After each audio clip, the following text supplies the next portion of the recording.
सो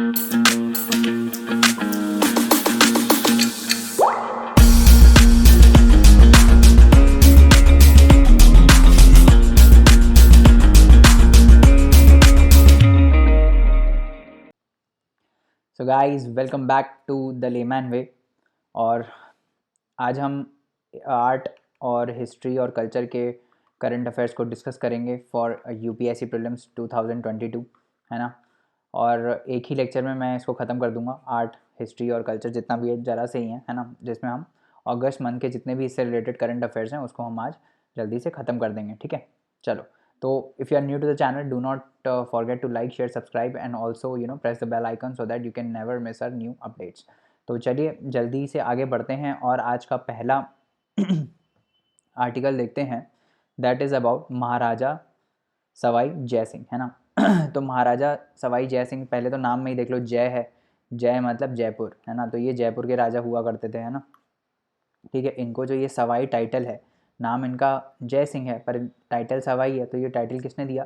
ये टाइटल इनको दिया है औरंगज़ेब ने, ठीक है। किसने दिया है? औरंगज़ेब ने। यार ये तो क्या हो गया, औरंगज़ेब ने इनको ये टाइटल दिया है ना। तो ये एक बहुत ही बड़े वॉरियर थे और बहुत ही अच्छे एस्ट्रोनॉमर थे। तो इन्होंने इसी के चलते 5 एस्ट्रोनॉमिकल ऑब्जर्वेटरीज इंडिया में इस्टेब्लिश करी थी, जो कि कहाँ कहाँ पर स्थित हैं? दिल्ली में है, जयपुर में है, वाराणसी में है, उज्जैन में है और मथुरा में है, ठीक है।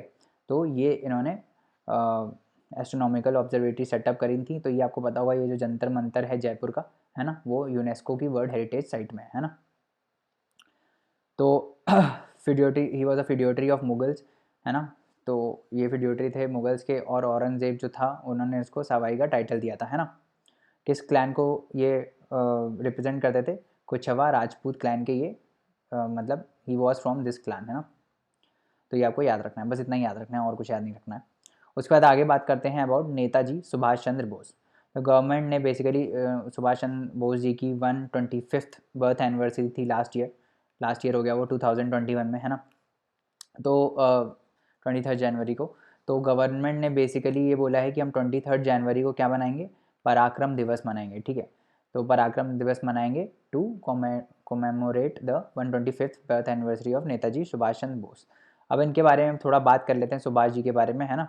तो इनके पॉलिटिकल गुरु थे चित्तरंजन दास। डायरेक्ट क्वेश्चन आ जाता है कि जो सुभाष जी के पॉलिटिकल गुरु कौन थे, तो आपको याद रखना है चित्तरंजन दास थे, है ना। इन्होंने जवाहरलाल नेहरू के साथ मिल के इन्होंने जो नेहरू जी के फादर थे मोतीलाल नेहरू, उनकी जो रिपोर्ट आई थी, है ना, जब 1928 में, उनको इन्होंने अपोज किया था, है ना।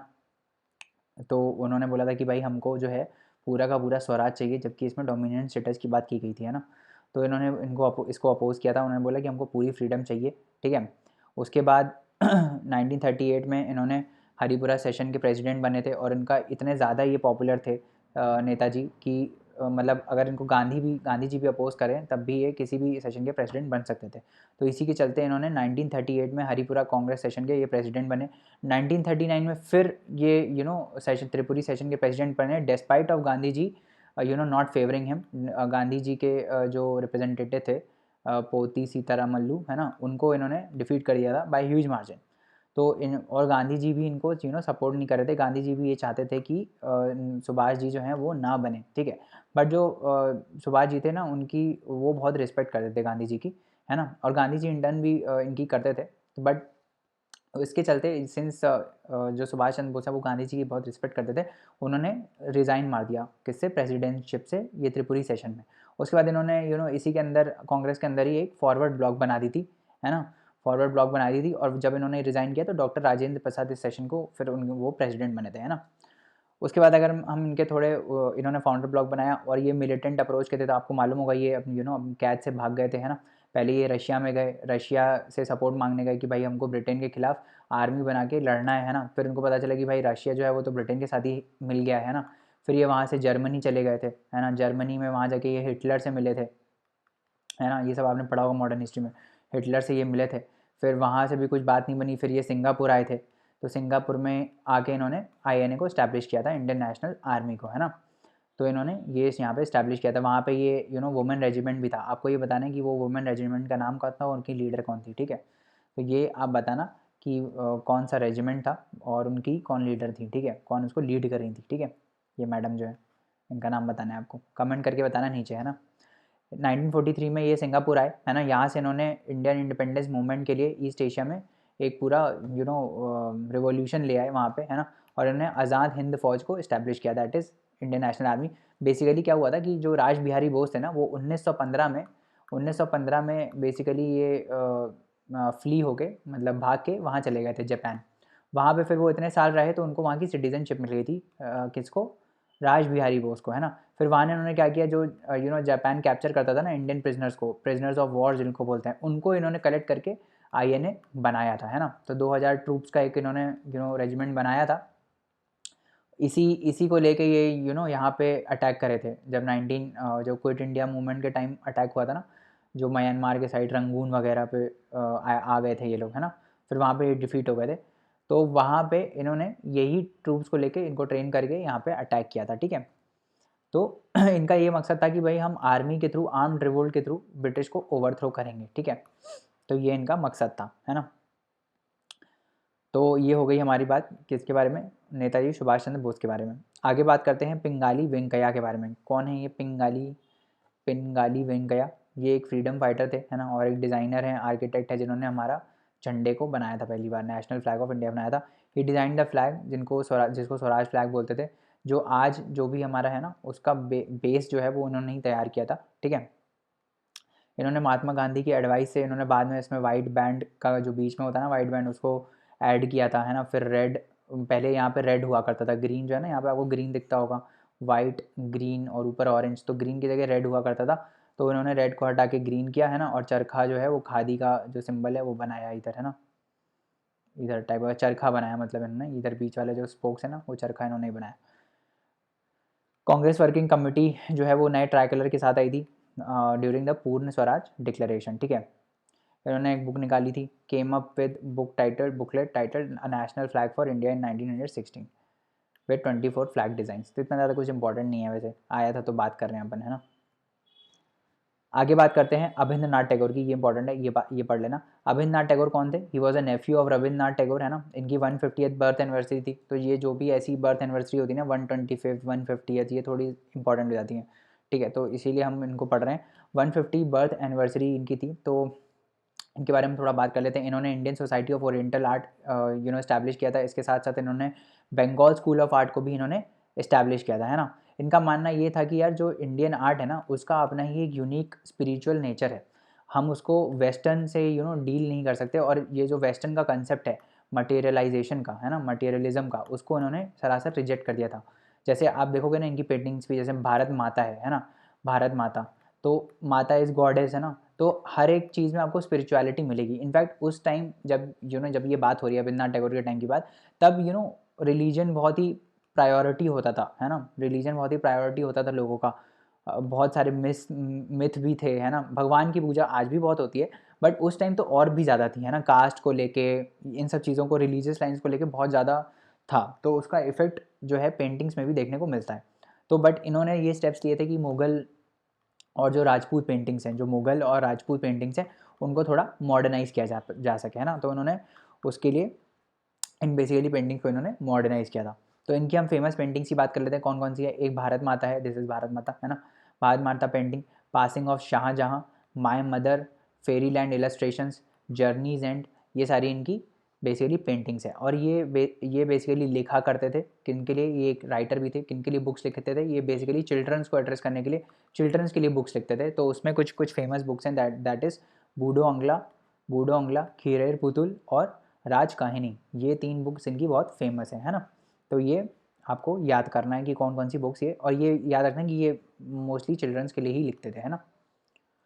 उसके बाद आगे बढ़ते हैं और खुदीराम बोस की बात करते हैं। तो खुदीराम बोस जो हैं वो 1889 में ही पैदा हुए थे। कहाँ पर पैदा हुए थे? मिदनापुर डिस्ट्रिक्ट। कहाँ पर ये मिदनापुर डिस्ट्रिक्ट? बताओ बताओ कहाँ पर है मिदनापुर डिस्ट्रिक्ट? वेस्ट बंगाल में। मिदनापुर डिस्ट्रिक्ट कहाँ है? वेस्ट बंगाल में। ही ज्वाइंड, इन्होंने अनुशीलन समिति को ज्वाइन किया था, है ना। और इन्होंने अटेम्प्ट किया था, जो डीएम है मुजफ्फरनगर डिस्ट्रिक्ट के, क्या नाम था उनका, डॉगलास किंग्सफोर्ड, है ना। किंग्सफोर्ड को इन्होंने असैसिनेट करने का अटेम्प्ट किया था, जो कि फेल हो गया था, है ना। तो ये आपको याद रखना है। उसके बाद आगे बढ़ते हैं और constitution scheduled tribes order amendment bill 2021 की बात करते हैं। तो राज्यसभा ने ये फाइनली बिल पास कर दिया है और अब ये एक्ट बन जाएगा, ठीक है। ये बिल अमेंड करता है पुराना वाला order constitution scheduled tribes order 1950 का। इसमें इस वाले एक्ट में बेसिकली क्या किया गया है, एक लिस्टिंग को हटाया गया, दैट इज़ अबोर ट्राइब्स। तो अबोर ट्राइब्स को इसमें से हटाया गया है ना, एसटीज़ की लिस्ट में इन अरुणाचल प्रदेश, और कुछ और एसटीज़ से उनको रिप्लेस किया गया है। अब ऐसे ही कुछ एसटीज़ के नाम यहाँ लिखे हुए हैं जिनसे रिप्लेस किया गया है। ताई खमती, मिशमी कमम, है ना। मिशमी कमम को पहले ये मीजू मिशमी था, इसमें उसको रिप्लेस करके मिशमी कमम आ गया, है ना।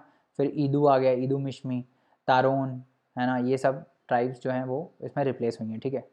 तो कॉन्स्टिट्यूशन की अगर हम बात करें तो कॉन्स्टिट्यूशन में क्या लिखा हुआ है इसके लिए कि एसटी लिस्ट कौन चेंज कर सकता है। तो कॉन्स्टिट्यूशन बेसिकली इंपावर करता है प्रेसिडेंट को कि वो डिक्लेयर कोई भी एरिया को नोटिफाई कर सकता है एज अ शेड्यूल ट्राइब्स और शेड्यूल एरिया। बट इस जो लिस्ट है, जो एसटी और एससी की लिस्ट है, उसमें एडिशन जो है वो सिर्फ पार्लियामेंट ही कर सकता है ना। तो उस लिस्ट में जो एडिशन है that can only be done by the parliament, और नोटिफाई कौन करता है, दैट प्रेसिडेंट करता है, ठीक है। तो समझ में आ गया। President is empowered to specify कि भाई ये जो ट्राइब है पर्टिकुलर ये ऐड होगी इस शेड्यूल एरिया में, बट एक्चुअली में ऐड कौन करेगा, पार्लियामेंट, ठीक है। उसके बाद आगे बढ़ते हैं और वंशुवा फेस्टिवल के बारे में बात करते हैं। What is Wanshuwa festival. तो ये बेसिकली असम में एक फेस्टिवल है जो तिवा ट्राइब बनाती है, ठीक है। एग्रीकल्चर से कनेक्टेड है, जो कि उनका मेन स्टे है इकोनॉमी का, बेसिकली ये है तिवा ट्राइब, है ना। तो ये एग्रीकल्चर को सेलिब्रेट करने के लिए ये तिवा ट्राइब जो है ये फेस्टिवल मनाती है ना। हमको बस ये तिवास के बारे में देखना है कि तिवा ट्राइब है, कहाँ की है, असम की है, कौन सा फेस्टिवल बनाती है, वानचुवा फेस्टिवल बनाती है, ठीक है। तो ये ट्राइबल कम्युनिटी है जो असम और मेघालय में इनहाबिट करते हैं ना, और अरुणाचल प्रदेश और मणिपुर के भी कुछ कुछ पार्ट्स में ये मिल जाएंगे, है ना। तो ट्राइब इंपॉर्टेंट है, दैट इज़ तिवा ट्राइब। उसके बाद क्विट इंडिया मूवमेंट के बारे में बात करते हैं। तो अभी जो है 79th एनिवर्सरी है क्विट इंडिया मूवमेंट की, है ना, जिसको हम अगस्त मूवमेंट भी बोलते हैं, क्योंकि ये 8 अगस्त 1942 को इट वॉज लॉन्च्ड। क्या हुआ था इसमें बेसिकली, ये कहाँ से लॉन्च हुई थी, बॉम्बे से, है ना। बॉम्बे का जो सेशन था वहाँ पे उसको अप्रूव किया गया, है ना। ग्वालियर टैंक, जो नाम सुना होगा आपने, ग्वालियर टैंक पे, है ना, ये प्लेस का नाम है, ठीक है। तो यहाँ पे ये लॉन्च हुआ था, है ना। महात्मा गांधी फॉर्मल लीडर थे इसके ये मूवमेंट के। और ये याद रखना कि ये जो मूवमेंट है ना that was a non violent movement, क्योंकि कन्फ्यूजन हो जाता है, वो इसलिए कन्फ्यूजन हो जाता है, बट इसका जो नेचर था that was non violent only. ये आपको याद रखना है कि जो क्विट इंडिया मूवमेंट का नेचर था दैट वाज नॉन वायलेंट ही, क्योंकि आप देखो गांधी जी इसको लीड कर रहे थे, है ना। कभी कभार क्वेश्चन आ जाता है कि quit India movement was a violent movement, but since हमें पता है यार वायलेंस हुआ था, बट वो initially it was not the motive of the movement to become violent, है ना। मूवमेंट वायलेंट हम नहीं बोल सकते। मूवमेंट का जो बेसिक मोटिव था that was non violence only, है ना। मूवमेंट का जो बेसिक प्रिंसिपल था that was non violence only. Violence बाद में हुआ, फेज़ 2 फेज़ 3 में वायलेंस हुआ, that is a different thing. But अगर ऐसा क्वेश्चन आ जाए कि भाई it was a non violent movement, तो वो गलत, sorry it was a violent movement, वो गलत हो जाएगा, है ना। तो quit India movement was a non violent movement, ठीक है, ये ध्यान रखना। इसमें क्या मांगा था कि भाई जो ब्रिटिश है उसको, ब्रिटिश को अब खाली करना पड़ेगा, अब बहुत हो गया, आप इंडिया को क्विट करो। तो गांधी जी ने डू और डाई का इसमें नारा दिया था कि भाई अब तो बस जीना है, मतलब मर मर के हम नहीं जिएंगे अब, है ना। या तो जिएंगे या तो मर जाएंगे, ठीक है, इस टाइप से। और जिएंगे तो इंडिपेंडेंस लेके जिएंगे, ठीक है। तो उन्होंने जो ब्रिटिश रूल है उसको एंड करने की इसमें बात की गई थी, है ना। उसके बाद कॉजेज़ क्या थे कि भाई बहुत ज़्यादा रेवेन्यू टैक्सेशन बहुत ज़्यादा बढ़ा दिया था, है ना, बहुत इन्फ्लेशन बढ़ गया था। उसके बाद ब्रिटिश जो है वो बहुत ही बेकार एटीट्यूड से इस पे क्या बोलते हैं, इंडिया को गवर्न कर रही थी। बेसिकली ब्रिटिश पे जो लोगों का विश्वास है वो हट चुका था, क्योंकि जापान वगैरह ने ना रंगून वंगून को कैप्चर कर लिया था वहाँ पे, और वहाँ से ब्रिटिश अपने ट्रूप्स को हटा रही थी, है ना। वहाँ पे भी डिस्क्रिमिनेशन हो रहा था। इंडियंस के लिए ऐसे ब्लैक रोड टाइप का था, और यूरोपियंस के लिए अलग रोड था, उनको एक्सकवेट करने के लिए वाइट रोड था, उनको जल्दी कर रहे थे, इंडियंस को वहीं छोड़ दिया था उन्होंने, है ना। और इतना ज़्यादा बेकार सिचुएशन हो गया था कि उस टाइम पे जब ये हो रहा था कि लोग अपने डिपॉजिट जो बैंक के हैं वो भी बैंक से निकालने लगे थे, है ना। ब्रिटिश गवर्नमेंट के ऊपर पूरा विश्वास चला जा चुका था, है ना। तो ये सब था। फिर इंडिया का इन्वॉल्वमेंट हो गया था वर्ल्ड वॉर 2 में, उनके कंसल्टेशन के बिना, जो कि इंडिया चाहती नहीं थी, है ना। क्रिप्स मिशन फेल हो चुका था ऑलरेडी, कोई समझौता निकला नहीं बीच में। इन्फ्लेशन, जैसे कि मैंने बताया था कि एसेंशियल कमोडिटीज़ जो हैं उनका बहुत शॉर्टेज हो गया था, जिसकी वजह से प्राइस जो हैं वो बहुत हाइक हो गए थे, है ना। तो इस वजह से ये सारे कॉजेज़ थे क्विट इंडिया मूवमेंट के, है ना। और लोग अब त्रस्त आ चुके थे ब्रिटिश रूल से ना। ऐसा होता है ना जब पानी सर के ऊपर निकल जाता है, वैसा हो गया था। अब लोगों को लगा कि या तो मर जाएंगे या तो अब बस इंडिया को इंडिपेंडेंस दिलानी है, ऐसा हमको फ्रीडम चाहिए, है ना। फेजेस क्या थे भाई, 3 फेज़ में थी। पहले फेज़ जो था वो नॉन वायलेंस था, जैसे मैंने आपको बताया, है ना। उसमें सारे लोगों ने पार्टिसिपेट किया था। तो गांधी जी ने कुछ कुछ इंस्ट्रक्शन दिए थे गवर्नमेंट सर्वेंट्स को, बोला था कि आप रिज़ाइन मत करो, बट आप जो है अपना एलिजेंस दिखाओ कांग्रेस के लिए, है ना। स्टूडेंट्स को बोला था कि अगर आप कॉन्फिडेंट हो तो रिज़ाइन करके पार्टिसिपेट करो, है ना। इस टाइप से आपको वो चीज़ पढ़नी है, मॉडर्न हिस्ट्री में चैप्टर है वो आप पढ़ लेना, है ना, ज़्यादा डिटेल में नहीं जाएंगे। तो सेकंड फेज़ में क्या था, सेकंड स्टेज फेज़ में थोड़ा वॉयलेंट टर्न हो गया, है ना, एग्रेसिव टर्न हो गया। लोग प्रोटेस्ट करने लगे, जो बिल्डिंग्स हैं गवर्नमेंट उनको जलाने लगे, है ना। टेलीग्राफ जो पोस्ट हैं, जो टेलीग्राफ लाइन्स हैं उनको काट दिया गया, कम्युनिकेशन लाइन्स को काट दिया गया, रेलवेज़ को ब्लॉक कर दिया गया, इस टाइप से चीज़ें होने लगी। थर्ड और लास्ट फेज़ में क्या हुआ कि जो पैरेलल गवर्नमेंट्स बनने लगी, जैसे आपको पता होगा जतिया सरकार बनी, है ना, और फिर प्रति सरकार करके थी एक, वो बनी, है ना। ये सब पैरेलल गवर्नमेंट्स बनी, है ना। उसके बाद चित्तू पांडे के अंदर एक बनी थी, कहाँ पे बनी थी ये, बलिया में बनी थी शायद, बलिया में बनी थी, एक बार देख लेना कहाँ बनी थी, है ना, चित्तू पांडे के अंदर बनी थी। तो ये सारी टाइप्स की पैरेलल गवर्नमेंट बनने लगी, है ना, जो अपने ही रीजन में खुद ही गवर्न कर रही थी अपने आप को, है ना। और बस उन्होंने, उनका ये था कि अब ब्रिटिश ब्रिटिश से हम गवर्न नहीं होंगे, अब अपनी गवर्नेंस खुद करेंगे, है ना। तो ये सारी इंडिपेंडेंट नेशनल और पैरेलल गवर्नमेंट्स बनने लगी, है ना। वुमेन का पार्टिसिपेशन बहुत अच्छा देखने को मिला इसमें, है ना। चाहे वो एज ग्रुप उसमें मैटर नहीं किया, चाहे वो छोटी वुमेन हो, चाहे वो बच्चियां हों, से लेकर जितनी बड़ी वुमेन्स थी, उन्होंने भी इसमें बहुत ज़्यादा अच्छी तरीके से पार्टिसिपेट किया, है ना। फिर यहाँ यहीं से ही फ्यूचर लीडर्स हमारे तैयार हुए, है ना, जो बाकी आगे जाके जिन्होंने ये सब देखा। हमारे नेताजी थे हमारे, मतलब उनको तो वो तो प्लेन क्रैश में मर गए, बट मतलब इन जनरल जैसे जवाहरलाल नेहरू थे, है ना। तो उन्होंने ये सब देखा, नेशनलिज्म देखा, इस टाइप से वो भी रेडी हुए। सरदार वल्लभ भाई पटेल हो गए, है ना। Failure of good India movement क्यों हुआ, क्यों फेल हो गया, क्योंकि रिप्रेशन हो गया। बेसिकली गवर्नमेंट ने बहुत ज़्यादा रिप्रेशन कर दिया, है ना। कोई सपोर्ट नहीं था ऑर्गेनाइजेशन का। कुछ कुछ लोगों ने तो उसको बॉयकॉट भी किया था, जैसे हिंदू महासभा हो गई, मुस्लिम लीग हो गई, है ना। इन सब ने इनको बॉयकॉट किया था। कम्युनिस्ट पार्टी हो गई, ये लोग सब नहीं चाह रहे थे, क्योंकि कम्युनिस्ट तो किसके साथ थे, रशिया के साथ थे, रशिया ब्रिटेन के साथ आ गया था, है ना। तो इसीलिए इन्होंने सपोर्ट नहीं किया था उसको, है ना। यूनियनिस्ट पार्टी हो गई, इन सब ने बॉयकॉट किया था, इन सब ने सपोर्ट नहीं किया था। तो कोई बहुत ज़्यादा मतलब पूरा ऑल इंडिया पार्टिसिपेशन नहीं हो पाया, मतलब इनका नहीं हो पाया। तो एक कोऑर्डिनेशन ना होने की वजह से ये जो है वो फेल हो गया, है ना। आगे बढ़ते हैं और राणा पंजा भिल के बारे में बात करते हैं। कौन है ये राणा पंजा भिल? ये ट्राइबल भिल कम्युनिटी जो है उनके हीरो माने जाते हैं, है ना। 16 सेंचुरी रूलर हैं मेवाड़ के, सॉरी आई एम सॉरी, जो महाराणा प्रताप थे, है ना, उनके ये कंटेम्प्रेरी हैं, ठीक है। तो महाराणा प्रताप मेवाड़ के रूलर थे, उनके ये बेसिकली कंटेम्प्रेरी उसी टाइम पे ये रहा करते थे, है ना। तो Bhil community voluntarily came to his assistance when Maharana Pratap was readying for the battle with Akbar. तो अकबर के साथ जब लड़ने के लिए ये रेडी हो रहे थे महाराणा प्रताप, तो भिल जो कम्युनिटी है इन्होंने उनको बहुत ज़्यादा सपोर्ट किया था, और अपना ब्लड एंड स्वेट इनको दिया था। At that time Bhil army was commanded by Punja. तो उस टाइम पे जो भिल आर्मी के लीडर थे दैट वॉज पुंजा, है ना। तो भिल कम्युनिटी में कहाँ कहाँ मिलेंगे आपको, जो भी छत्तीसगढ़ में आपको मिल जाएगी, गुजरात में मिल जाएगी, कर्नाटका में मिल जाएगी, मध्य प्रदेश में मिल जाएगी, महाराष्ट्र में मिल जाएगी, आंध्र प्रदेश में मिल जाएगी, राजस्थान में मिल जाएगी, है ना। राजस्थान में ये सबसे बड़ी ट्राइब है ना, तभी तो महाराणा प्रताप ने उनको बेसिकली उनसे असिस्टेंस लिया था। बेसिकली महाराणा प्रताप के पास ना कम्युनिटी सपोर्ट बहुत ज़्यादा था, है ना। महाराणा प्रताप के पास कम्युनिटी सपोर्ट बहुत ज़्यादा था, लोगों का सपोर्ट बहुत था उनको। तो ये जो थे मतलब भिल्स थे, ये भी इनके पूरे फेवर में थे, है ना। तो और बहुत ही वीरता से लड़े थे। कभी अगर आपको टाइम हो ना तो एक एबीपी न्यूज़ पे वो है डॉक्यूमेंट्री है भारतवर्ष करके, भारतवर्ष करके है, वहाँ पे इनका ना डॉक्यूमेंट्री बहुत अच्छा दिया है महाराणा प्रताप का। महाराणा प्रताप का हो गया, है ना, पृथ्वीराज चौहान का हो गया, इन सब का डॉक्यूमेंट्री बहुत दिया है। मैं ये नहीं बोल रहा हूँ यूपीएससी के लिए पढ़ लो, बट मतलब ऐसे टाइम हो, खाना खाते खाते कुछ मन कर रहा हो देखने का, तो यूट्यूब पे देख सकते हो, ठीक है। उसके बाद दूसरा पढ़ते हैं हुनार हाट्स। तो हुनार हाट्स क्या है, ये बेसिकली ट्राइबल ट्राइबल प्रोडक्ट्स का एक एग्जीबिशन होता है, जहाँ पे वो लोग आके अपना अपने स्किल्स, हुनर मतलब क्या होता है, हुनर मतलब स्किल, तो ट्राइबल लोगों के स्किल का मतलब शोकेस होता है उसमें, ठीक है। It in exhibition of handicrafts and traditional products made by artisans from the minority communities. तो जो भी माइनॉरिटी कम्युनिटीज़ हैं, सॉरी मैंने वो बोल दिया, मैंने ट्राइबल कम्युनिटीज़ बोल दिया, माइनॉरिटी कम्युनिटीज़ के हैं ये। माइनॉरिटी कम्युनिटीज़ के जो भी जो भी लोग होते हैं जो हैंडीक्राफ्ट्स और ये ट्रेडिशनल प्रोडक्ट्स बनाते हैं, जो भी आर्टिशंस होते हैं जो ये प्रोडक्ट्स बनाते हैं, उनका बेसिकली एग्जीबिशन होता है। कौन ऑर्गेनाइज करता है? Ministry of minority affairs. Sorry for tribal thing, मेरे को दिमाग में चल रहा था। ऑर्गेनाइज कौन करता है? मिनिस्ट्री ऑफ माइनॉरिटी अफेयर्स, किसके लिए है? माइनॉरिटी कम्युनिटीज़ के लिए, है ना, अंडर उस्ताद स्कीम। उस्ताद स्कीम क्या है?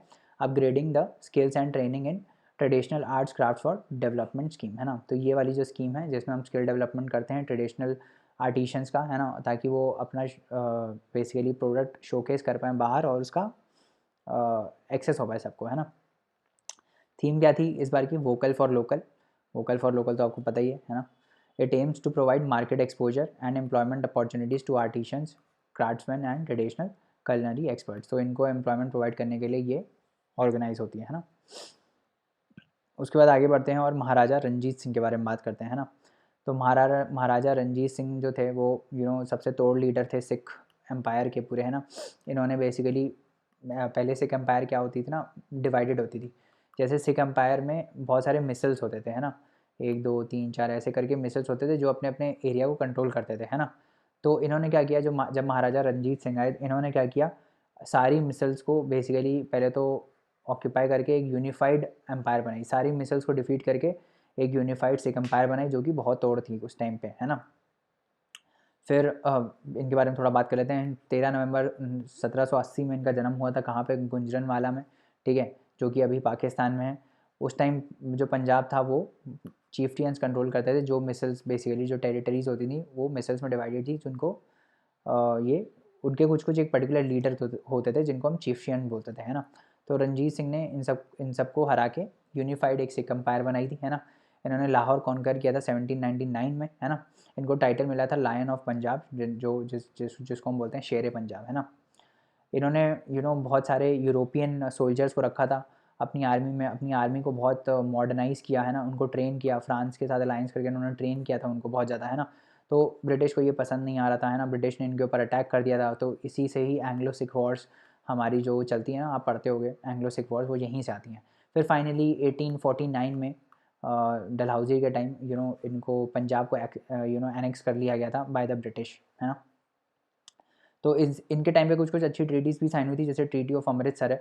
तो ट्रीटी ऑफ अमृतसर में जब ये हारे थे उसमें, तो इन्होंने ये बोला था कि जो जो ये रिवर है ना, इंडस, सिंधु बोलते थे, इंडस रिवर के नॉर्थ में, इंडस रिवर के नॉर्थ में ये ट्रीटी में ये साइन हुआ था कि इंडस रिवर के नॉर्थ में रंजीत सिंह कितना भी अपना एम्पायर जो है वो बढ़ा सकते हैं, बट इंडस रिवर के नीचे साउथ में ब्रिटिश का कंट्रोल रहेगा।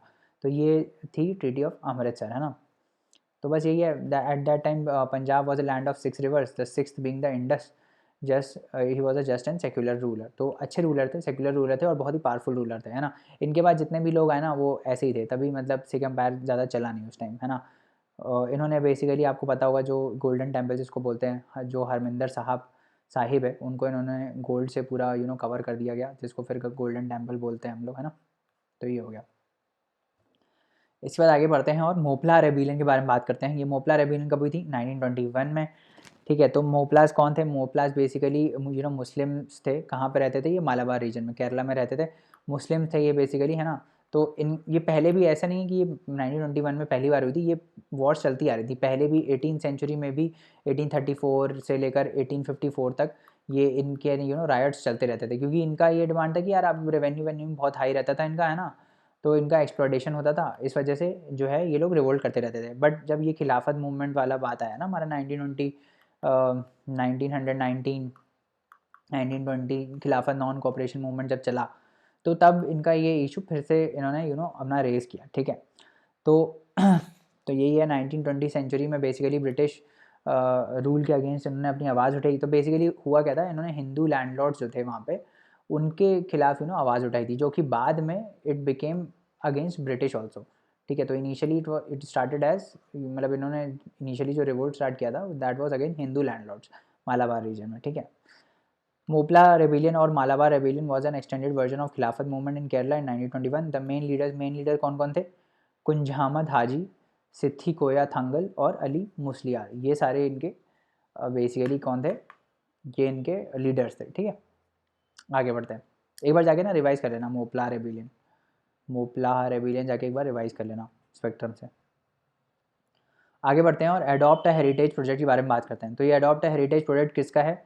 ये ministry of tourism, ministry of culture, archaeological survey of India और स्टेट और यूटीज़ गवर्नमेंट आपस में मिलके ये प्रोजेक्ट को चलाते हैं, है ना। कब लॉन्च हुआ था? 27 सितंबर 2017 में इसको हमने लॉन्च किया था।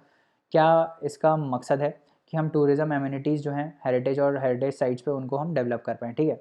तो जो भी हेरिटेज टूरिस्ट साइट्स हैं उन पे हम टूरिज़्म एक्टिविटीज़ को स्प्रेड कर पाएँ, मतलब बढ़ा पाएँ, बढ़ोतरी दे पाएँ उसको, है ना, ताकि जो इंडिया है वो एक टूरिस्ट फ्रेंडली नेशन बन पाए, है ना, in a plan and phase manner. तो इसमें करेंगे क्या, द साइट्स मॉन्यूमेंट जो हैं वो सेलेक्ट करते हैं ऑन द बेसिस ऑफ कि वहाँ पे कितने टूरिस्ट आ रहे हैं, है ना। उस साइड पे जो ज़्यादा टूरिस्ट आ रहे हैं तो उसको पहले इंक्लूड करेंगे, है ना। It can be adopted by private and public sector companies and individuals known as monument Mitra. जो साइट्स हैं वो प्राइवेट और पब्लिक सेक्टर कंपनीज भी अडॉप्ट करके उसको रीजनरेट कर सकती हैं, है ना। इन्हीं को हम लोग बोलते हैं मॉन्यूमेंट मित्र, मॉन्यूमेंट मित्र, ठीक है। मतलब मॉन्यूमेंट्स के दोस्त। दोस्त ऐसे होते हैं ना भाई, दोस्त हम लोग को बेसिकली अपलिफ्ट करते हैं, तो वैसे ही इनको बोला गया दोस्त, मॉन्यूमेंट मित्र। अब एक्चुअली न्यूज़ में इसलिए था क्योंकि ये नारायण कोटी टेम्पल जो उत्तराखंड में है वो इस लिस्ट में ऐड हुआ है ना।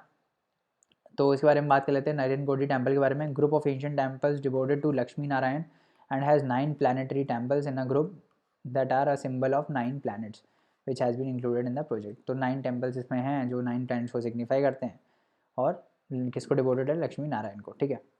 उसके बाद आगे बात करते हैं, अब इसमें रटने वाला ही है यार सब, है ना। आगे बात करते हैं शंकराचार्य टेम्पल के बारे में बात करते हैं। इसको हम जितेश्वरा टेम्पल भी बोलते हैं, है ना। ये शंकराचार्य जो हिल है उसके टॉप पर है on the Zabarwan range in Srinagar, ठीक है। तो जबरमन रेंज जहाँ पर है, आपको अब आपका होमवर्क ये है, आपका होमवर्क ये है कि ये जो रेंज है जबरमन रेंज उसको आपको मार्क करना है, और मार्क करने के साथ साथ आपको क्या करना है कि जो काराकोरम रेंज है ना, उसके बाद जो जस्कर लद्दाख, है ना, और ये नीचे आता है शिवालिक पीर पंजल, है ना, ये सारी को अरेंज करना है नॉर्थ टू साउथ, ठीक है। ये आपका होमवर्क है, ये आपको खुद से करना है, ठीक है। Zabarwan range in Srinagar and Jammu and Kashmir में जो कि है ना, लोकली इसको क्या बोलते हैं? लख्त सुलेमान, ठीक है। तख्त सुलेमान क्या बोलते हैं? तख्त सुलेमान। और किसको डेडिकेटेड है? लॉर्ड शिवा को डेडिकेटेड है ना। किस स्टाइल में बना हुआ है? कश्मीरी स्टाइल, जिसको हम शिरहारा स्टाइल भी बोलते हैं। शिहारा स्टाइल, भाई साहब, शिहरा स्टाइल प्रोनाउंस भी नहीं हो पा रहा, शिहरा स्टाइल, शिहरा स्टाइल। चलो आगे बढ़ते हैं। श्री नारायण गुरु के बारे में बात करते हैं। इनका तो बहुत फेमस है SNDP मूवमेंट, है ना, वो आपको याद होगा अगर मॉडर्न हिस्ट्री पढ़े हो तो।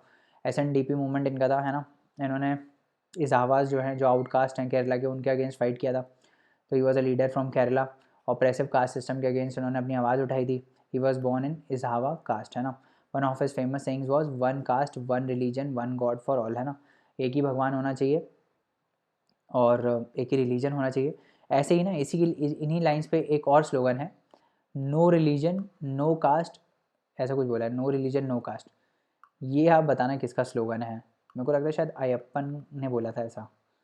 एक बार चेक करके बताना किसने बोला था ऐसे, no religion no cast.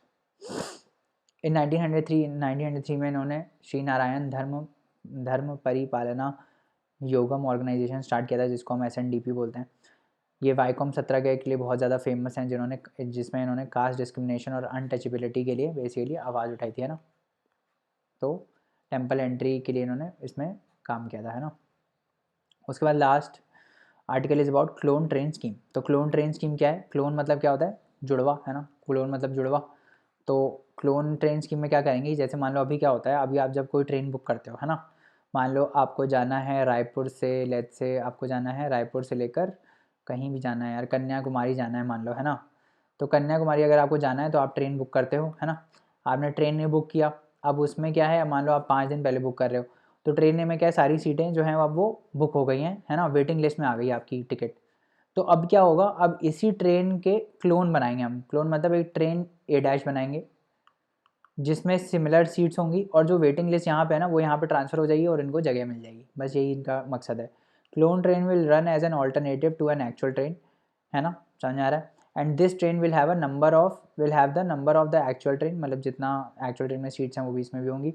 Only wait listed passenger, जिनकी वेटिंग लिस्ट में टिकट है, will be accommodated on a clone train in similar to the विकल्प scheme, under which wait listed passengers are accommodated in another train on the same route regardless of booking quota and concession, ठीक है। तो जैसे अगर आप book करोगे ना, IRCTC में भी बुक करते हो, तो जब भी आपकी टिकट वेटिंग लिस्ट में होती है ना, तो वो आपको अल्टरनेट ट्रेन भी दिखाता है कि ये विकल्प ऑप्शन है, और इसमें लिखा रहता है ऑप्ट फॉर विकल्प ऑप्शन, कि भाई अगर सिमिलर जर्नी के लिए कोई और ट्रेन मिल रही होगी तो वो आगे बुक कर देता है ना। तो इसी का ही एक्सटेंडेड वर्जन आप मान सकते हो, ठीक है। तो ये था क्लोन ट्रेन स्कीम के बारे में। अब क्विज करते हैं +2 -0.66, कमेंट करके बताना कितने नंबर आ रहे हैं, ठीक है। पहला देखते हैं, that is about Maharaja Ranjit Singh. तो क्या बोल रहा है, he unified the Sikh empire by overthrowing the warring misls and capturing Lahore in 1799। तो ये सही है, ही कैप्चर्ड लाहौर इन 1799 यानी he unified the Sikh empire. उसके बाद दूसरा क्या है, he also employed a large number of European officers and modernize his army to a large extent. तो ये भी सही है। He turn Harmandir Sahib at Amritsar into golden temple. ये भी सही है ना। तो आंसर क्या हो जाएगा, 1, 2 एंड 3। दूसरा क्वेश्चन है, वंशुवा फेस्टिवल के बारे में celebrated by which of the following tribes, Chakma, Mizo, Khasi, Tiwa. तो क्या आंसर है, तीवा, है ना। तीवा ट्राइब इसको सेलिब्रेट करती है ना। आगे बात करते हैं मोपला रेबिलियन के बारे में। It refers to a series of riots by Muslims against British and Hindu landlords in Malabar region in 1920 century. तो ये सही है। The main leaders of this rebellion were Kunjahammed Haji, Seethi Koya Thangal and Ali Musliyar. तो ये भी सही है, आंसर हो जाएगा सी, ठीक है। So guys, thank you so much. For more such lectures, you can log on to www.thelaymanway.com and please अपने दोस्तों को रिकमेंड करिए लेक्चर्स, है ना, ताकि हमें भी ऐसा लगे कि भाई हमसे कोई पढ़ रहा है है ना। प्लीज़ आगे रिकमेंड करिए और ऐसे ही और वीडियोस के लिए हमारे चैनल को सब्सक्राइब करिए। हमको गूगल पे रिव्यू आप दे सकते हैं, जैसे बहुत लोगों ने दिया भी हैं और बहुत अच्छे अच्छे रिव्यूज़ भी हैं। Thank you so much for all those who have dropped us a review. And उसके बाद you can also explore our YouTube where we have now 350+ videos, जहाँ से आप स्टैटिक टॉपिक्स को पढ़ सकते हैं और हम इसमें एडिशन रोज कर ही रहे हैं। So we will be coming out with more such static topics so that static topics के लिए आपको कहीं और ना जाना पड़े। So thank you so much guys, अगले लेक्चर में मिलते हैं, तब तक के लिए bye bye, take care, work hard and study hard, see you soon.